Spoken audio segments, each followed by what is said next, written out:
Hey, welcome everyone to the Metal Roof Systems Design and Installation Considerations webinar. It's presented today by AEP Span. It's part of the Metal Architecture webinar series. I'm Paul Deffenbaugh. I'm the editorial director at Metal Architecture magazine, and we're glad you've joined us today. In just a moment, I'm going to turn things over to Jeff Medeiros, our speaker. He's got a lot of material to go through, and so we're going to hold questions till the end today. And rather than wait to ask your question, though, I recommend that you submit them on the screen panel as they come up. I'm going to monitor them, and then at the end, I'll raise the questions with Jeff. For those looking for certificates and AIA credit, all of that is going to be handled automatically. Please allow 7 business days for everything to process. Tomorrow, you'll receive an email with links to more information, ways to ask technical questions, and a place to view the webinar again, where it will be up for about a month. Now I'm going to turn things over to Jeff. Jeffrey Medeiros is the architectural representative for AEP Span and a licensed contractor who's been supporting architects in California for more than 10 years. Jeff can spec write, assist in detail drawing, and aid in product selection, or any aspect of the design build process from initial design to complete bid-ready documents. He's fluent in building code, bid laws, and contract code, and Jeff provides architects with the full range of service from conception through bid. Jeff holds various degrees, including Law and Society from UC Santa Barbara, Japanese from Waseda University in Tokyo, and he attended McGeorge School of Law in Sacramento, California. He's fluent in all types of roofing systems, built up and torch applied, hot and cold process, restoration coatings such as silicones, urethanes, and acrylics, single ply roofing, and all forms of metal applications, including roof wall coping, and soffit, as well as flashing and trim.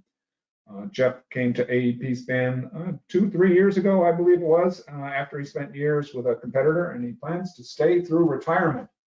Jeff, that's your cue. Hey, how's everybody doing? Thank you for the introduction. That was unexpected and fantastic. I really appreciate it. Welcome everyone. Today we're going to go through metal roof systems design and installation considerations. That did not change. Let me see here if I can get this slide to go. There we go. All right, it's going to provide one learning unit. The course numbers listed there per the requirements. So let's dive into this. At the end of this program, we're going to be able to list the advantages and disadvantages of architectural roofing versus industrial roofing, as well as the features of exposed fastener as compared to standing seam assemblies.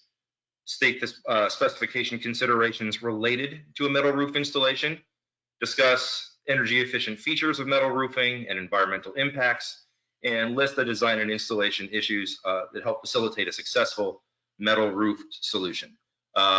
Those of you that have been with me before, sometimes I tend to go off the rails on a side note, so hopefully we can all make it through all the slides here. Introduction. So this course begins with a discussion of the pros and cons of architectural roofing versus industrial roofing, followed by an overview of exposed fasteners versus standing seam, specification considerations, also reviewed. So let's start with the evaluation types of the metal roofing applications. So there are 2 major applications for metal roofing, architectural and industrial. An architectural roof system is specified for performance, life cycle costs, as well as aesthetic reasons. In the roof, it is often part of the overall architectural design. Non-structural metal roofing usually requires a solid substrate beneath it, such as plywood, a metal deck, rigid insulation over a solid substrate, etc. Low slope industrial roof systems, on the other hand, are selected more for function and performance when it comes to the cost, if cost is a major factor in that project, along with feasibility. Structural metal roofing attaches directly to the secondary structural members and may not require a sort of solid support beneath it. The advantages and disadvantages of both architectural and industrial are presented in the table on the following slide. So this I don't really like to go through too much, so I'm going to keep moving on because I talk about this down the road. So exposed fastener roofing systems. This is considered the standard in the metal building industry for well over 50, 60 years. Exposed fastener roof systems, also known as through fasten systems, provide an economical performance value option as compared to standing seam. They're significantly less expensive. They're durable, lightweight, available in all kinds of finishes and textures. Exposed fastener panels can be installed on a roof, both vertically and horizontally, in a wall application as well. So many exposed fastener configurations can be fabricated in varying gauges, provide high negative and positive load carrying capacities. Note that some types of exposed fastener panels have been tested to provide diaphragm support. So this is where I'm going to go off the rails a little bit. An exposed fastener panel, you can think of corrugation as well as not just a sine wave. If you look at these two pictures here, you're going to see one that's a sine wave and one that's a trapezoidal panel.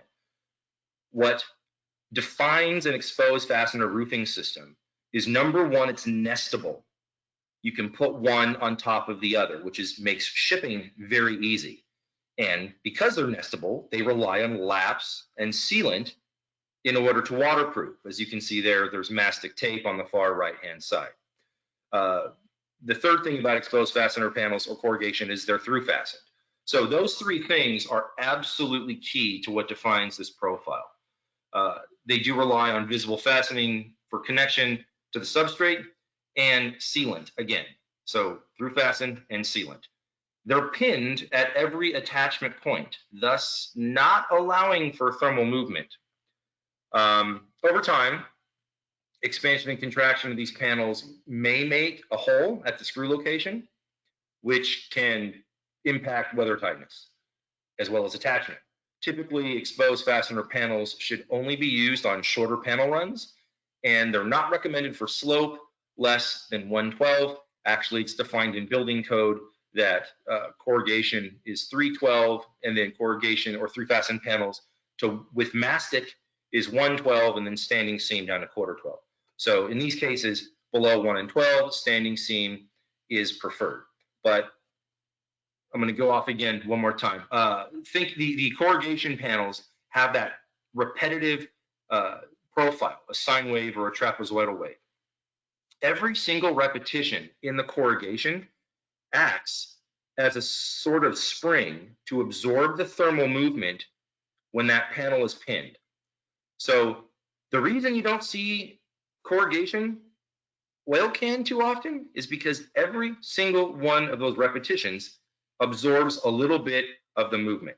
So shorter panel runs that are lapped along with corrugation and a heavy gauge can almost entirely eliminate oil canning. And I like to think of this as if you take a piece of paper and lay it flat on a desk and then push it together, it'll bend and flex at a different point every time. However, if you put a crease in that paper and then lay it out flat and push it together, it's going to bend and move in that same spot every time. And that's what the corrugation does to these panels. Standing seam. So let's review standing seam, also referred to as concealed fastener metal roofs. Standing seam have taller seams to resist leaks. Factory applied sealant, oftentimes in the female leg. They're easy to install. They ensure weather tightness. And a lot of standing seam systems have a floating clip, which are concealed fastened, which allows for thermal movement, which is huge. Bearing plates are also included. I'm going to dive into that down the road, but in terms of installing this, if you have see a metal or wood deck moving up to polyiso insulation or rigid insulation, rigid that's not so rigid to be honest, you can either put a Den's deck prime prior to putting the clip to distribute that weight, or you can use a bearing plate to distribute that weight, and that's what that refers to. So there's a lot of options available for a standing seam panel. Starting in the upper left, you have your snap and lock style, your traditional male-female leg that may or may not have sealant in the female leg. That's your install from one end and work across the roof to the other. You have a 90-degree mechanically seamed panel, which is where the legs interlock, and then you run a mechanical seaming unit from the top to the bottom, which rolls that over and creates a hem for very low profile. There's a 180 seam on the far right, which again is very similar to the 90, You just run it twice. The batten seam on the bottom left, this is your traditional 1950s, late 40s, early 50s batten seam panel. It's essentially a big U. If you put your thumbs together and held your pointer fingers up in a U, that's what the panel looks like. There's nothing else there. It's just two 90-degree bends with whatever width you want that panel. So how do you make it waterproof? Well, you put a batten over it. That's your batten seam panel. And it can go narrow batten on the left or wide batten on the right. But you see where that fastener is on the right-hand side. That's a clip, and it's a space in between those two panels. So these batten style panels require 3 and 12 or greater because there's essentially a gap in between those left and right panels. Moving on. Designed with tall seams to resist leaks, standing seam offers performance coupled with aesthetics. With the increased usage of metal panels on steep slope roofs rather than just low slope metal building, architects prefer to avoid seeing exposed screws. So move with a concealed fastener in that case. A standing seam panel is one with no visible or exposed fastening devices for connections to the substrate. To provide for sufficient attachment and thermal movement through the use of a properly designed thermally responsive clip. Thermally responsive is key there. Clips are attached to the substrate and then entrap the vertical panel legs. Concealed fastener connections eliminate elongation of the fastener penetrations due to thermal movement, which is common to exposed fastener systems, and they greatly extend the weatherability and weather tightness of said panel.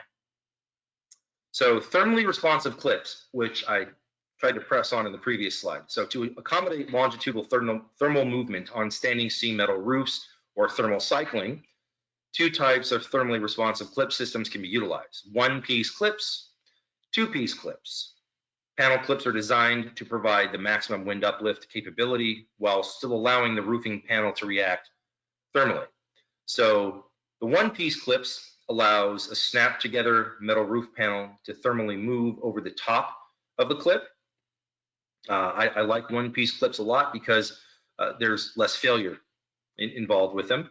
Two-piece clips allow for mechanically seamed panels to float back and forth under the thermal load along the base of the clip. So this clip allows for plus or minus 1 inch of thermal movement along the metal panel.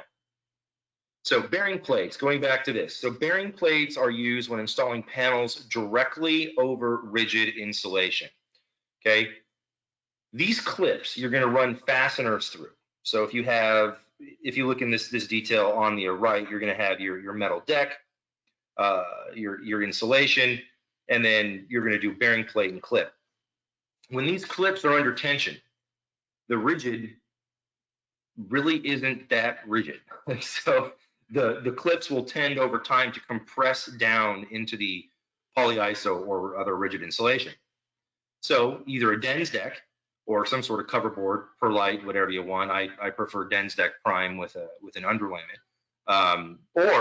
Or you use a bearing plate, and a bearing plate acts as a snowshoe to distribute this load of the clip under tension with the fasteners equally, so it doesn't sink in to the ISO and cause a failure. Continuous standing seam panels can be used for long runs, low slope installations, but it's important to be aware of limitations.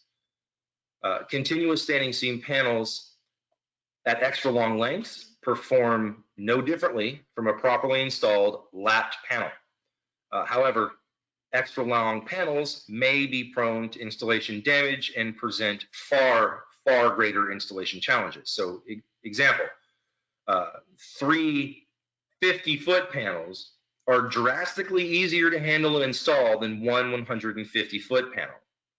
It may provide a better approach. So you can do a 150-foot long panel, and you're going to need one worker per 10-foot length, and to lift it onto the roof without it twisting and contorting and failing once you put it up there and putting runs in it and folds and bends, You need a spreader bar and a crane. Well, what's the cost of that? A heck of a lot more than 3 50-foot long panels. So be cognizant of these two different challenges. So if continuous panels are required, make sure you deal with a quality supplier.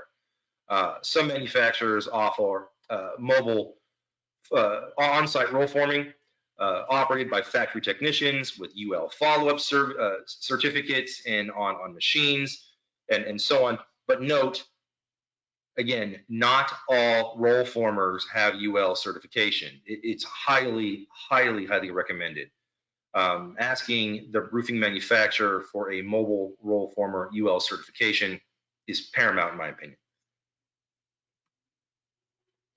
So substrates and assemblies. So available in the market are non-structural metal roofing panels, which are designed to shed water in sloped applications over solid substrates, as well as structural metal roofing panels, which are designed to resist standing water over both solid and open framing, with limitations based on wind uplift, condensation, and so on.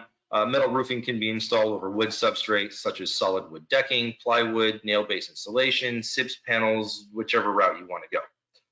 Metal roofing can also be installed over steel substrates, including structural steel decking, light gauge and structural secondary framing components in new construction and retrofits. In some cases, with the use of bearing plates, metal roofing can be installed directly over selected types of rigid and cover boards. It will act as a non-combustible Class A covering in a fire-rated assembly.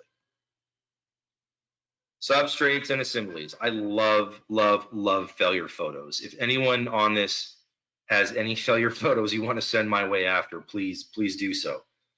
Selecting the proper substrate is critical.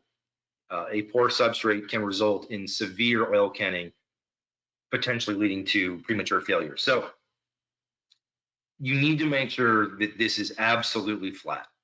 Metal will form to whatever it's going over. So absolutely key. Don't get it within half an inch and say it's good to go. Underlayment. Underlayment material options for metal roof can include felt paper, which I don't like at all, synthetic membrane, mod bits, modified membranes such as Grace, Ice and Water Shield, Carlisle Whip 300, 40 mil peel and sticks, and so on. So the choice of the underlayment depends on condensation control, snow density, rainfall density, heat developed, and so on. But I'll go off the rails again here. I recommend against felt paper. And the reason for that is asphalt impregnated felt paper has a tendency on a steep slope to run. What'll happen is the temperatures reached underneath a metal roofing system are much hotter than you anticipate, exponentially so versus the top of the metal panel. It'll re-emulsify that asphalt, and that asphalt starts leaking down the sides of your beautiful, beautiful building. And I have pictures of this, which I can show down the road if you would like. So I would recommend a high temperature self-adhering underlayment to go something like that, to avoid something like that happening to your structure. Again, 30, 40 mil peel and sticks, my preference. They not only act as waterproof underlayments in critical roof areas such as valleys and roof edges and so on, but can also be used as vapor barriers as well. And they have great dry-in capabilities, a secondary roof membrane between the metal roof and the substrate. So you can slap these things on and it can rain and you're good to go. Your building's essentially dried in once a 40 mil peel and stick is put down. So gauge. A change in material gauge will affect both positive and negative load carrying capacities of a metal roof panel. Due to the nature of exposed fastened roof panels, heavier gauge material is generally used to accommodate requirements for positive loading only. With exposed fastener panels, 26, 24, and 22 are industry standard. 20 and 18 are available, but non-standard, and you typically use those for greater spans or load carrying capacities. On the other hand, standing seam roof panels are much more dependent on the strength of the clip the panel engagement, and the pull-out value of the screw. So they're generally tested and offered in 24 or 22 gauge steel. Although test data is sometimes limited, both exposed, fastened, and standing seam can be provided in aluminum, copper, stainless steel, zinc, so on, your choice of exotic metal to meet specific design conditions or concerns. So coatings, metallic coatings. The most widely used metallic coating for corrosion protection of steel in the industry by far is 55% aluminum, 45% zinc by weight. This product is referred to as aluminum zinc or galvalume or zincalume and so on. The aluminum component provides the corrosion protection of the steel sheet along with the corrosion warranty, while the zinc component provides the sacrificial characteristic that protects the material edges and cuts. So when used for low slope roofing, aluminum zinc coated sheets, zincalume, galvalume perform extremely well, generally lasting over 30 years without corrosion failure. Hot dipped steel sheets are available bare, quote unquote unpainted. It's still going to be galvalume, but it's called bare, with up to a 25-year warranty against rust and perforation and so on. The product also used is a substrate for the pre-painted sheet when a more decorative or showy finish is desired. So again, bare steel is run through, coated 55-45, it becomes galvalume / zincalume / aluminum zinc, which is now called bare steel, right? So if you want bare, that's what you're going to get, is a coating on it. Or after they coat it, then you can paint it. So zinc coated steel is often just seen as G60 or G90. Don't get it confused. That's zinc only, not aluminum zinc. G60, G90 galvanized provides some protection and the self-healing characteristics of zinc, but it's not warrantable. Again, galvanized is not warrantable. No substrate warranty. So I highly recommend to specify products that are pre-painted, that are in a galvalume / zincalume hot dipped configuration. So paint.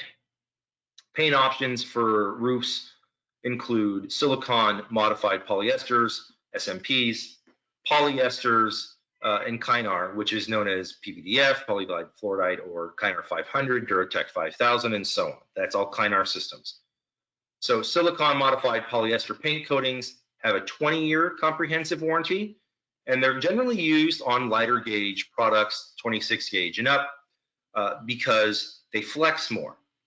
So both SMP and polyester paint coatings complement the industry with an economical paint system that have decreased chalk and fade values, but that part of the market that's looking for a cheaper alternative as compared to Kynar.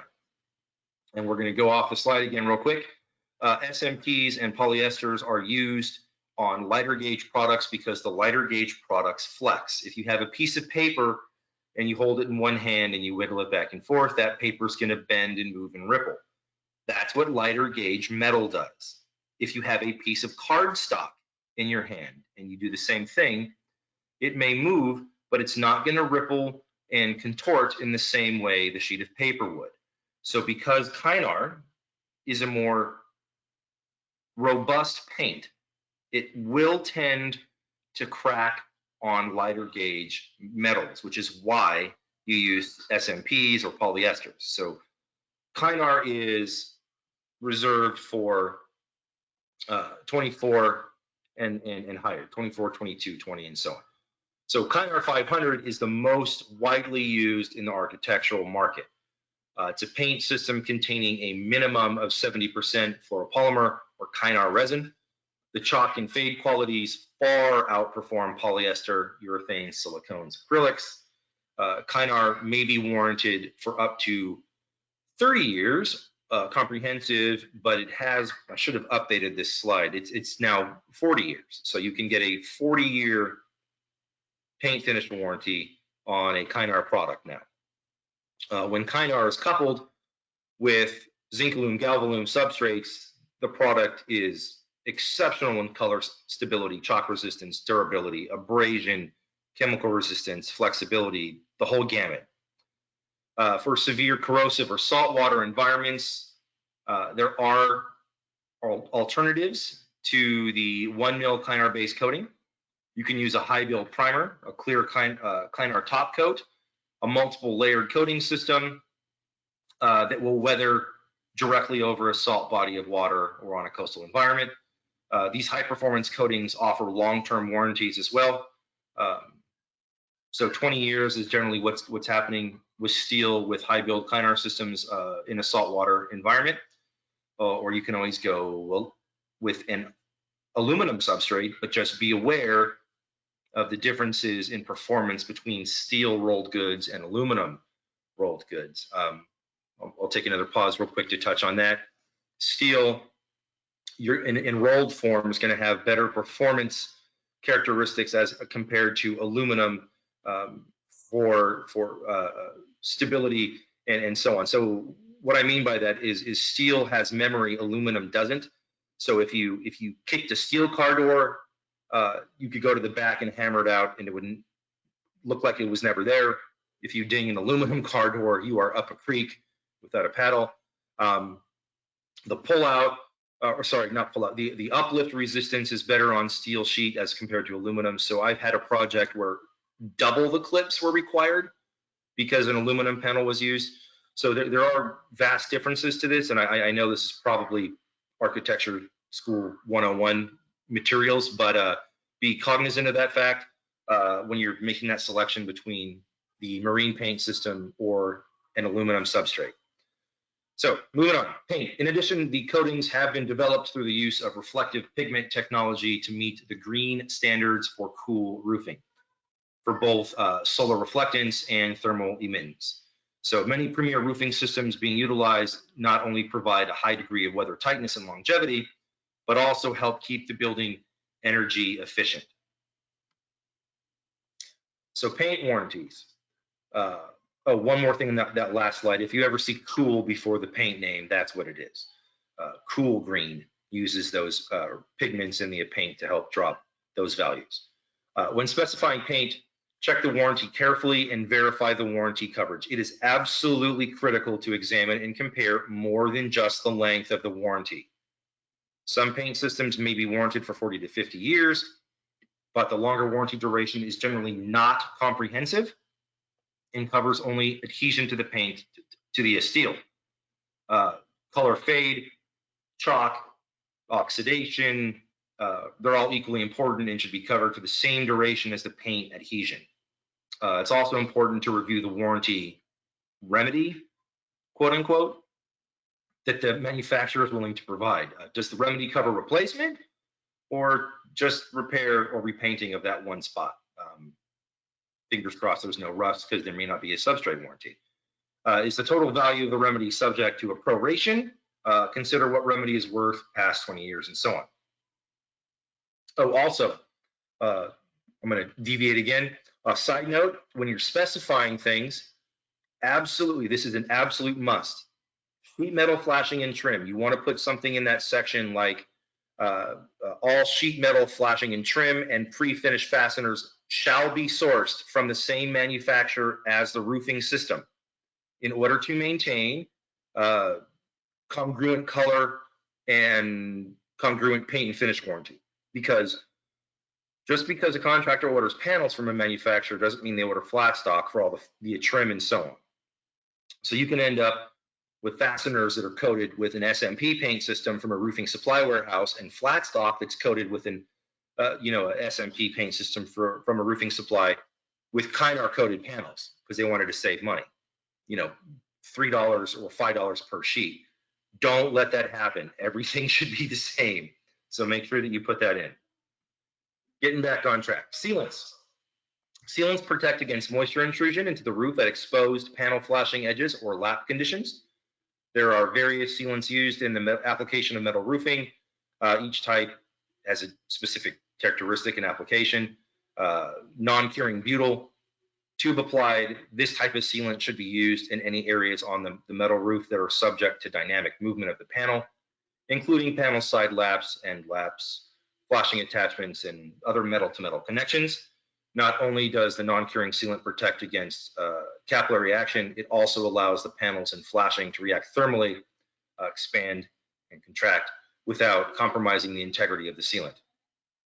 Non-curing butyl will never dry out or break down, provided it is not exposed to sunlight. Extruded butyl tape is available in rolls up to 50 feet long. Extruded butyl tapes are used where long, continuous beads of sealants are required in highly sensitive areas such as valleys, ridge caps, and eaves, and so on. This sealant should be used in all non-exposed applications. Again, all non-exposed applications. It will break down when exposed to sunlight. Butyl tapes are, in essence, the same as non-curing butyl sealants. The exception is butyl tapes come in a variety of thicknesses, widths, and lengths based upon your specific application. Most metal roofing details will call for the type and application of butyl tape. Sealants, single component urethanes, are tube applied, and they're used for areas of the roof that require sealant to be exposed to sunlight. Often these sealants are used for applications, roof flashing, when they're integrating with another non-metal surface such as masonry blocks, stucco walls, split face, etc. So let's go over the specifying part real quick. Material quality and source is absolutely key. Testing. A quality manufacturer should be able to provide actual test data, wind uplift, ASTM E1592, test to ultimate failure, which this is why I like ASTM, because they push the total failure, which is better than, hey, pass or fail. This is, okay, you passed, now let's push this and see where you're gonna fail. Air and water infiltration, the ASTM E1680 and 1646. And then there's also a manufacturer qualification. How is the metal panel manufactured? The level of manufacturer experience? Are your roll formers certified? How long have you been in the business? Is your warranty at least as long as you've been in business? Because if not, what's that warranty worth? So now let's explore the energy efficient features of metal roofs, including cool metal roofing, solar panels, and the environmental impact of metal roofs versus alternative roofing materials. So to begin, where am I here? Am I on the wrong slide? There we go. I didn't click it. To begin, let's go over sustainable. In terms of green building, it's important to compare not only the life cycle and sustainability of a product, but also the full range of environmental and social impact in order to choose the best solution. To that end, various software programs are available for download for your use, such as ISO 14000, environmental standards, or an Athena eco calculator. These next couple slides, I know, let's just struggle through them. This is a comparison of the environmental impacts of various roofing materials presented in the table. So I'm going to skip past this real quick because I want to get to one thing. Cool metal roofing. Some coatings and finishes are available today, qualify and are recognized as a cool roof product. I touched on that earlier. Cool metal roof has infrared reflective pigments that are incorporated into the paint for higher reflectivity values, even in darker colors. So for instance, a roof with normal pigments may have a 0.07 reflective value, but improve to a 0.32 with reflective pigments. And these are actual numbers. So a dark color, cool roof, heat's reflected into the atmosphere rather than into the building. Cool metal roofing has high solar reflectance values and high emissivity values exceeding 80%. A cool metal roof will reflect the solar heat back into the atmosphere, lowering both the inside temperature of the building and the surrounding environment, thereby reducing heat island effect. Additionally, the life expectancy of the roof is increased due to less expansion and contraction / thermal cycling. When specifying a cool metal roof, look for paints with higher SRI values that qualify for LEED or Energy Star programs. Modular panels. A metal roof solution can incorporate PV to improve the energy efficiency of a building. I know I can't say trade names, but reach out to me after. There are specific clamps I would recommend that go on the seam so you don't put holes in your roof, and you can put a ballasted PV up there. A modular style of solar panel offers a higher power and efficiency, and it can be installed using a variety of mounting systems, but again, clamps are the way to go. So there's multiple manufacturers. I wanted to just show you what it looks like going down. Again, these clamps, reach out to me afterwards if you're interested. You screw these on, place a set screw, and put your PV over the top. Oh yes, exposed copper. Exposed copper should be minimized due to concerns with dissimilar metals. I know that's probably one-on-one again, but pay attention to it. Clamp-on systems will not void a warranty, but seam damage isn't covered. So follow the torque setting from the clamp manufacturer and you're good to go.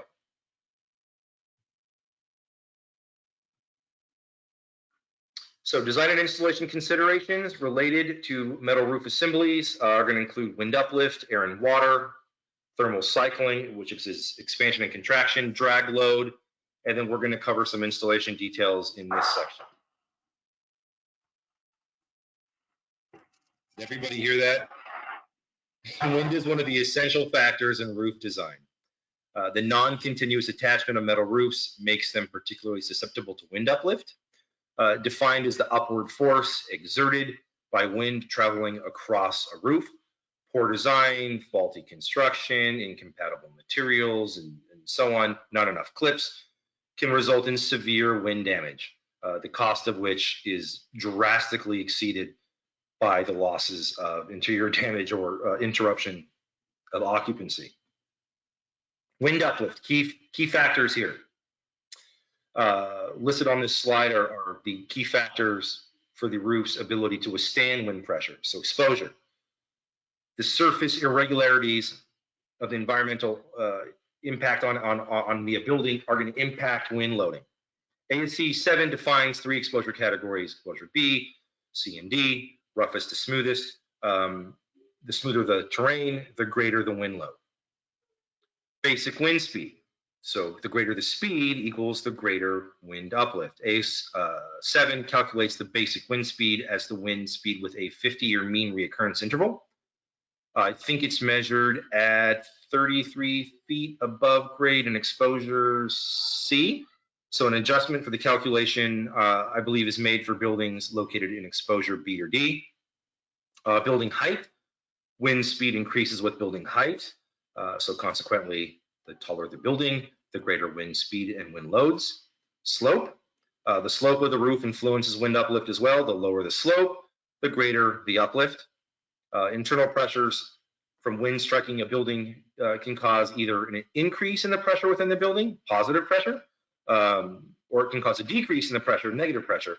ASC 7 supplies positive and negative internal pressure coefficients for use in the calculations as well. Structural standing seam panels are tested under ASTM E1592, which is the standard test method for structural performance of sheet metal roof and siding systems by uniform static air pressure difference. Have that one memorized. All standing seam metal roof panels should be tested under UL 580 uplift to meet the minimum requirements in the industry. Additionally, the manufacturer should subscribe to the UL follow-up service because projects often require more stringent test results. Many standing seam panel manufacturers test their metal roof panels with testing agencies other than UL, such as ASTM or Factory Mutual. Unlike UL, again, which is a pass-fail test, ASTM and FM testing takes the panel to failure and provides important data to develop accurate negative pressure information useful for determining panel performance and clip spacing. So as a result, metal roofing systems can be designed by a professional engineer to meet local code-specific wind uplift requirements. This is the single most important factor to ensure the roof will stay on a building. Air and water infiltration. So in addition to wind uplift, metal roof panels should also provide air and water resistance rates. acceptable to the industry. So standing seam panels can provide adequate air and water infiltration control and are often tested through ASTM 1680 for air and E1646 for water. With proper sealant placement, exposed fastener panels can also provide adequate air and water infiltration control. However, keep in mind, as I previously said, exposed fastener panels are nestable products with exposed fasteners that rely on laps and sealant by definition, corrugation by definition. So under code, it says, hey, don't go below 112. In addition to structural standing seam roofing panels that require mechanical seaming in the field and also require panel-to-panel end laps due to extremely long lengths, they can be tested under ASTM E2140. This is a water infiltration test of the panel-to-panel end lap with 6 inches of standing water over the lap for a period of 6 hours with no signs of leakage. So again, this goes back to, should we lap several smaller panels that the guys can handle and get on the roof without making them go wonky and twisting them? Or do we get a spreader bar and lift a 150-foot panel up on the roof? ASTM E2140, 6 inches of standing water over the lap for 6 hours with 0 signs of leakage. Expansion and contraction. All metals used in roofing, cladding, whatever it be, will expand and contract with the changes in ambient temperature. I call this thermal cycling. This must be taken into account in designing metal roofs. Most metal roof forms owe their design, in a large part, to the necessity of providing for expansion and contraction. Buckling of sheets, tearing at seams, loosening or pulling through with fasteners are common failures caused by an inadequate provision for expansion and contraction. The rate of expansion and contraction differs with each metal, and it's indicated on the table to the right. Here's the rule of thumb. I'm going off again. Rule of thumb is steel is going to move an 1/8 of an inch over a 10-foot stick, and aluminum will move a 1/4 of an inch over a 10-foot stick. Yes, that's greater than what's listed, but that's the rule of thumb. 1/8 and 1/4, steel to aluminum. So there's 3 ways to accommodate for thermal movement, at the low end of the panel, at the high end of the panel, or both. Typically, panels are pinned at the high end or upslope, or at the ridge of the panel.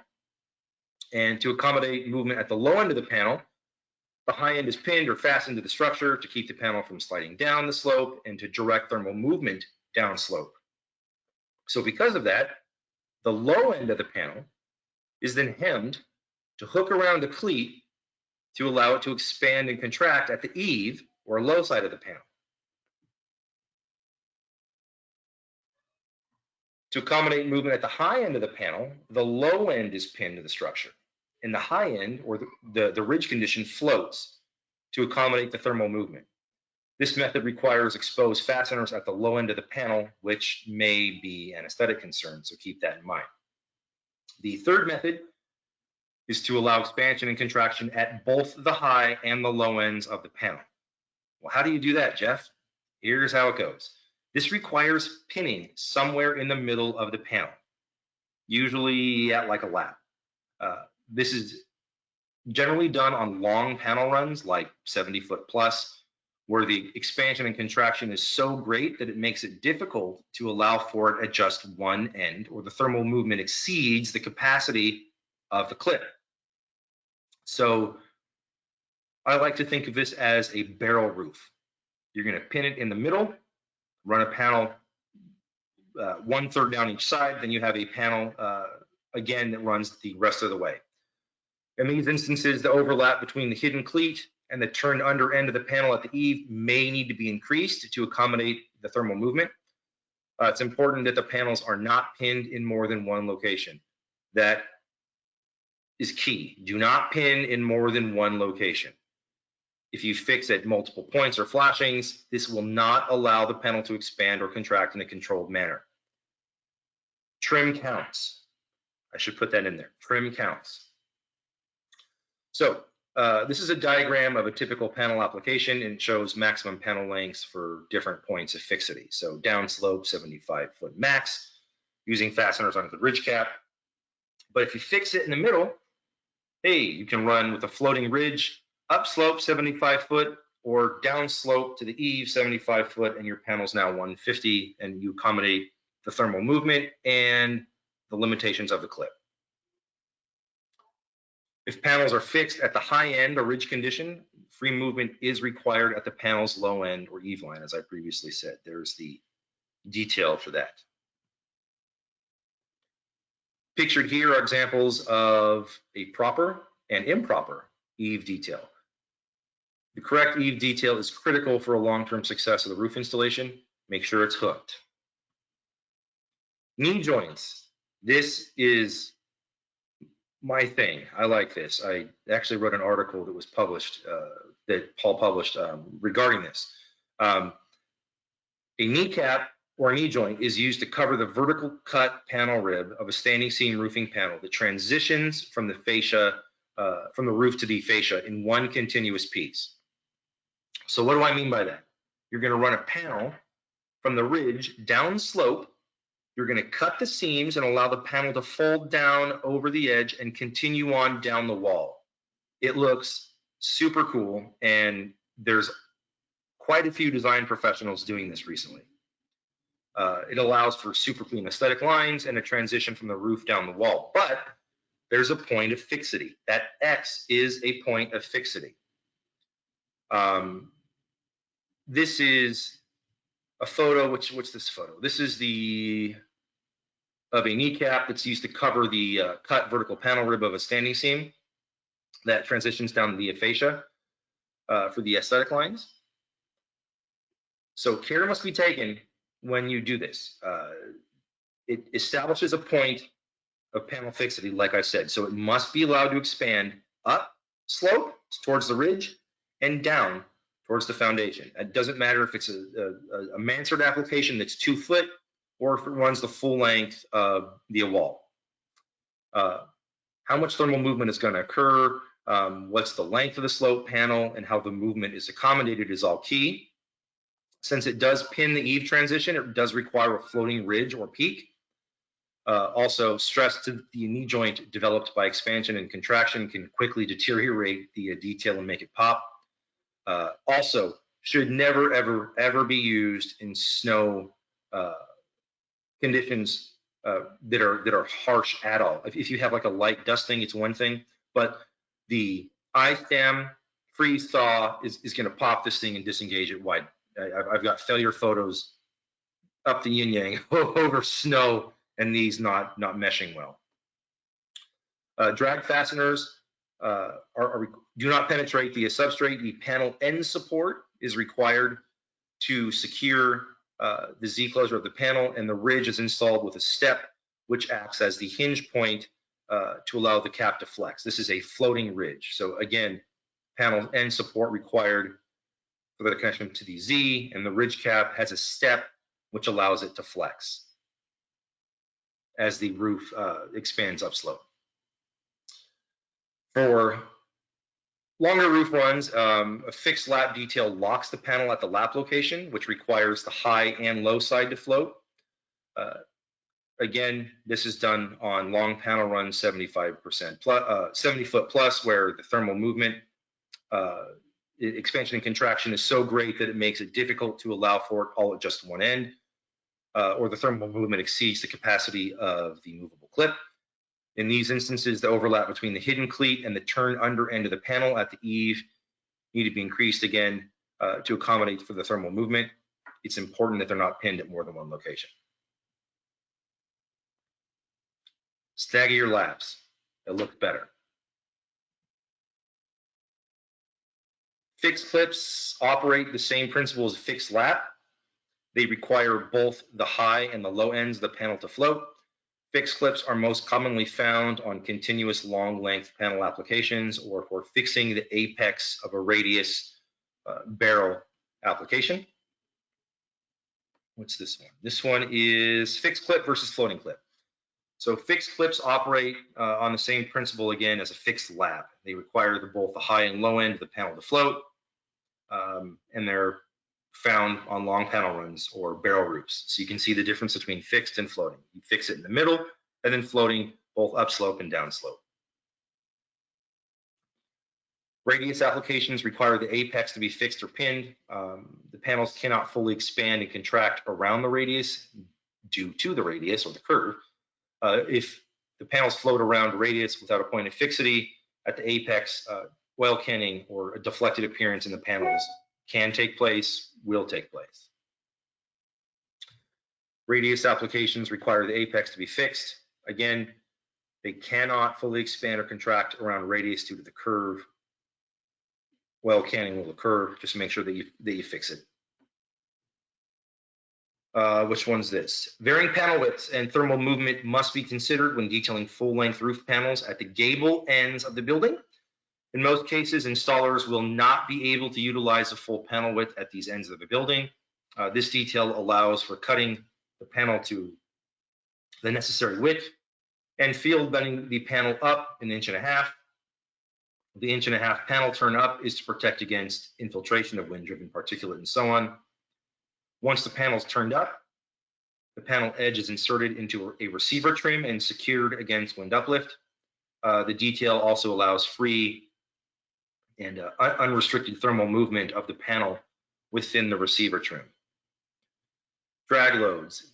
Panels are pinned to allow the panel to move freely under thermal load and resist the drag load caused by the weight of the panel itself, light loads, and snow loads.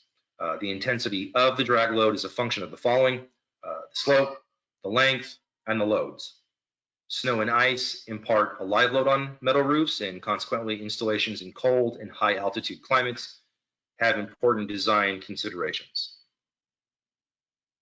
So cold climate, metal roofs are often a material of choice for cold climates. Designers need to address the ice dam formation due to building heat loss, solar radiation, vapor drive, snow retention, or roof ice melt systems. The same holds true for flashings. Details are designed to allow for thermal movement. Cold roof systems that keep the roof temperature near the same as the temperature of the outside air may be the best for preventing ice dam formation when properly designed and ventilated. Generally speaking, in heavy snowfall areas, you want to design a steep roof pitch to allow for snow runoff. Self-adhered underlayment should also be considered. Again, that 40 mil peel and stick, which is your go-to for your metal roofing systems. It is high temperature, so it won't re-emulsify and run down your roof, but it's also great because it's an ice and water. So valleys, gutters, roof elevation changes, and penetrations should all be minimized or altogether eliminated. In snow areas, roof penetrations should be located as close to the ridge or peak of the roof as possible to minimize the accumulation of the snow and the effects of thermal movement on the roof panels. And what I mean by this is, if you have a vent at the bottom of a roof panel, everything upslope of that is going to crash into your penetration. That's not good. It can do a lot of damage. So scoot everything as far up towards the ridge as you can, and it minimizes the amount of snow and so on that it's going to interact with. Snow retention devices, roof ice melt systems can be incorporated to reduce the ice dam formation, not remedied by the design of the roof, especially in those areas more susceptible to buildup, such as valleys or overhangs around penetrations. Metal roof manufacturers recommend roof designs that limit the need for snow retention devices that may place unintended loads on the roof surface or structure. However, when they are required, it is very important that the snow retention device manufacturer engineer the connection and quantity of the retention devices based on your expected site loads. Otherwise, they will shear off. Snow retention devices should be clamp-on, set screw type, no penetrations. If something goes wrong, you don't want your roof destroyed. Wide valleys may alleviate this altogether. I love wide valleys in snow areas, but they do require special consideration due to the possible accumulation of snow and ice from the tributary roof areas because everything's going to pool down into there. But when you have a large, wide roof, you want that extra room for runoff. Pipe boots. Pipe boot details are often used as the most common type of roof penetration. Pipes penetrate the roofing material for various reasons, ventilation, exhaust from the rooms below, etc. They should be, ideally, they should be located in the middle of a metal roof panel or centered on the rib. When centered on the roof pan, the edge of the pipe boot should be 3 inches or more away from the panel ribs. Otherwise, it will not allow for adequate water flow and runoff. So for this condition, or when a pipe lands close to or on a panel rib, a special cut rib detail should be utilized. And here's the cut rib detail. Home plate detail is what I call it, is pictured here. This is used on all penetrations that come up through or near a vertical panel rib of a standing seam metal roof. To help prevent corrosion, the ribs should be cut with a shear, never ever with a blade or a torch. Again, that goes back to the 5545 zinc aluminum component of the panel. Cutting it with a shearing action puts a clean edge on it and a sacrificial layer. If you cut with a blade or a torch, that's gone, and it will, or I shouldn't say will, it may begin to rust from that point. This is how not to do something and how to do something correct. Home plate detail should be utilized. Never do what's on the left. Poor form. Care should be taken when installing the pipe boot, and always follow the manufacturer's recommendations. The pipe boot must be attached to the panel and not fixed to the roof substrate. This is key. Only to the panel, not to the substrate. Fixing the boot to the substrate will also fix the panel, and then you have no thermal movement. So the hole in the substrate must also be cut large enough to allow the fasteners for the boot to go through the panel, but not into the substrate. So the pipe boot is the thing that flexes around the pipe and moves with the panel. If you fasten the pipe boot to the substrate, the panel can't move. Or when that turns on, say it's an exhaust and a generator clicks on and that thing rattles, you're going to get substantial movement. So make sure that this is done correctly. Roof curbs. Whenever the penetrations are larger or multiple, a curb is the correct solution. I generally say rule of thumb is if a penetration is going to cover more than 2 panel widths of standing seam, use a curb.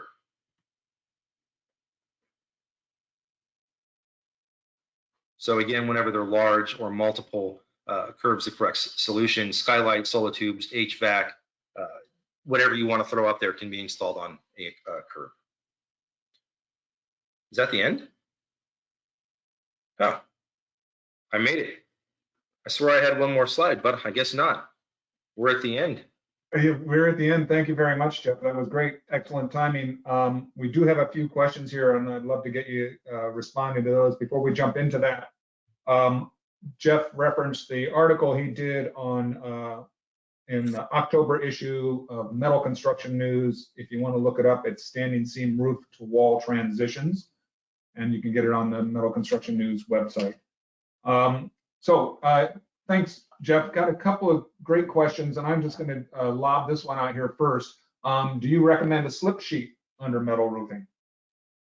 No, I don't. Well, let me put a caveat to that.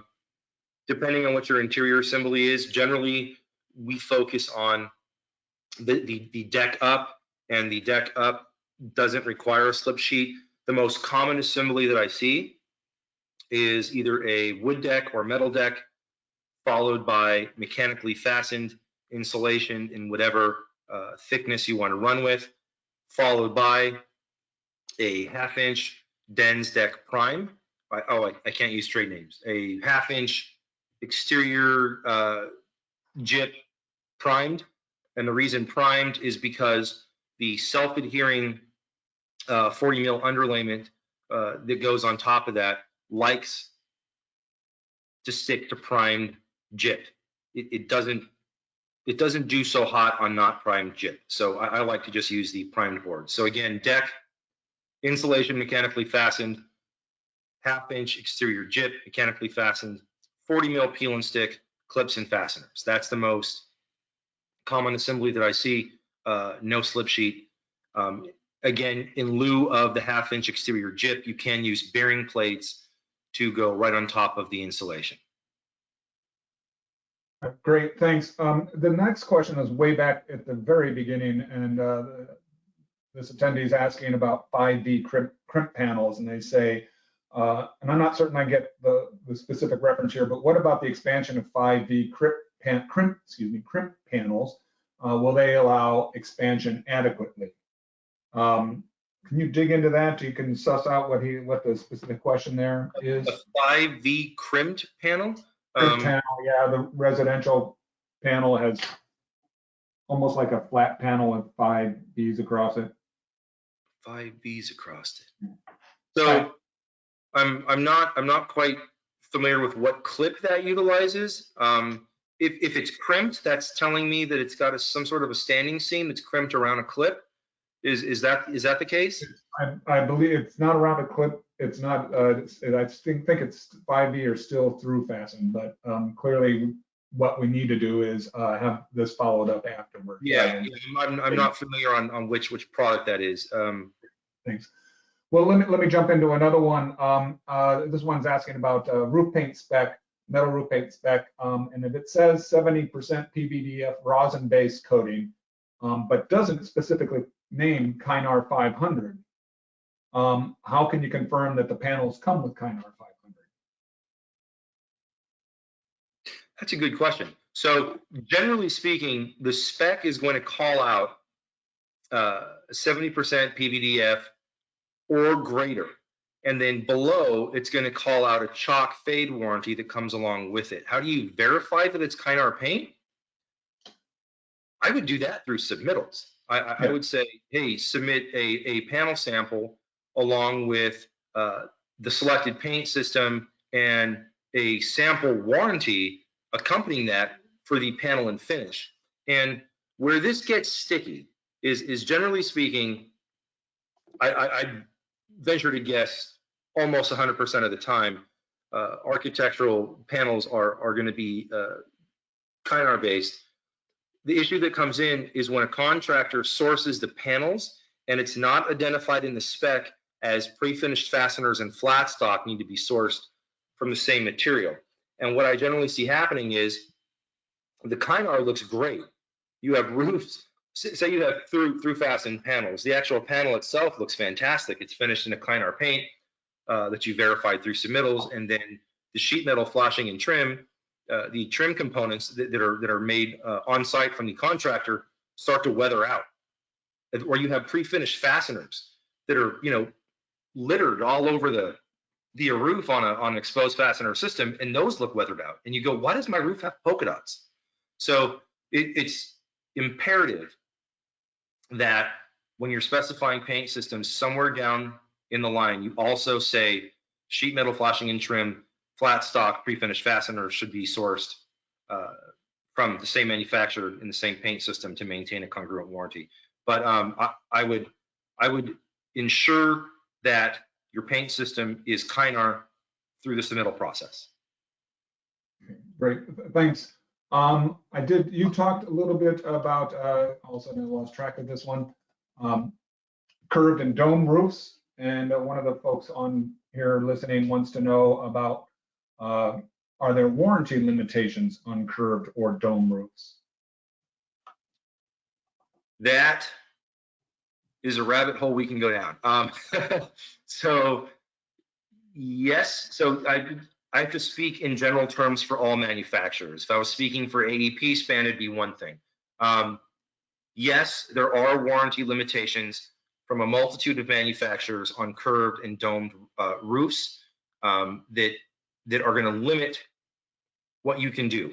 That being said, if you avoided such manufacturers and used the manufacturer that could do it, there are no limitations in the warranty for weather tightness or panel finish.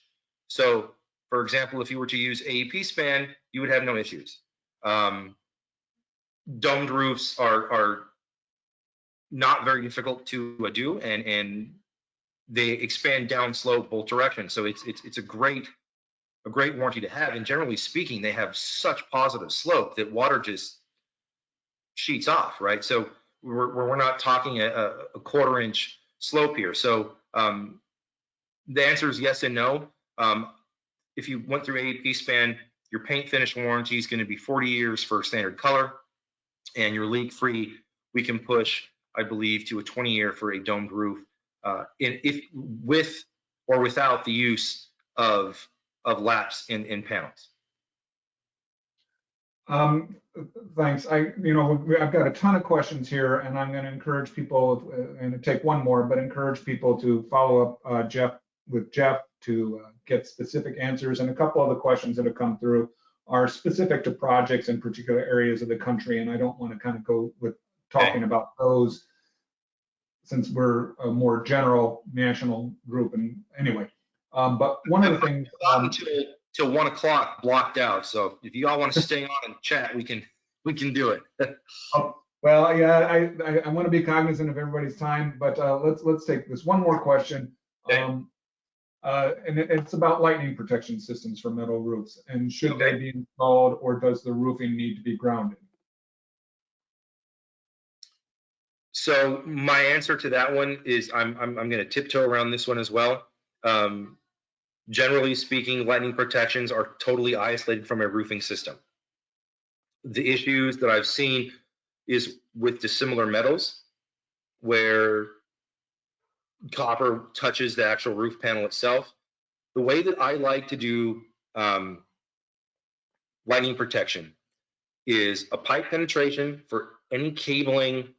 Also, this applies for PV that goes through the roof, and then you totally isolate everything from the roofing system using S5 clamp. Oh, sorry, trade name. Using clamps. Different manufacturers will have different recommendations for how to do it.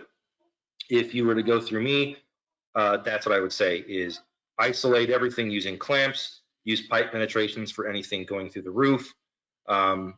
But generally speaking, lightning protection is a real common thing that we see on quite a few roofing systems. And it shouldn't impact warranty or anything in any way, shape, or form. That was an excellent question that actually answered a couple of other questions about dissimilar metal issues. So I think that's a perfect wrap up for us here, Jeff. What a great presentation. Thank you so much. And again, I want to encourage everybody, if you have technical questions, to follow up with Jeff. And if you want more information, you can go to aepspan.com. A reminder, AI credits and certificates are going to be handled automatically. Please allow 7 business days for those to process. Tomorrow, you're going to receive an email with links to the webpage where you can view the webinar again, download PDF of the presentation, I believe. And next June 17th, we're doing another webinar, Strategies for Success with Aluminum Zinc Coated Roofs. And that one's brought to you by Steelscape. You can always get the latest on those at Metal Architecture's website, metalarchitecture.com. A great presentation, Jeff. Thank you so much. And thank you all for attending and joining us today. Everybody have a good day. Thanks. And Paul, can I say one thing real quick? Yep, absolutely. I look forward to any questions that you send. I love talking through complicated things, and I can answer anything that you may have regarding any roofing system at all. Please don't hesitate to reach out. My role with AEP is specifically to support design professionals such as yourself, and I look forward to speaking to all of you through email and or on the phone. Thank you very much for your time, and have a great day. Great. Thank you very much, Jeff. Everybody have a great day. Cheers.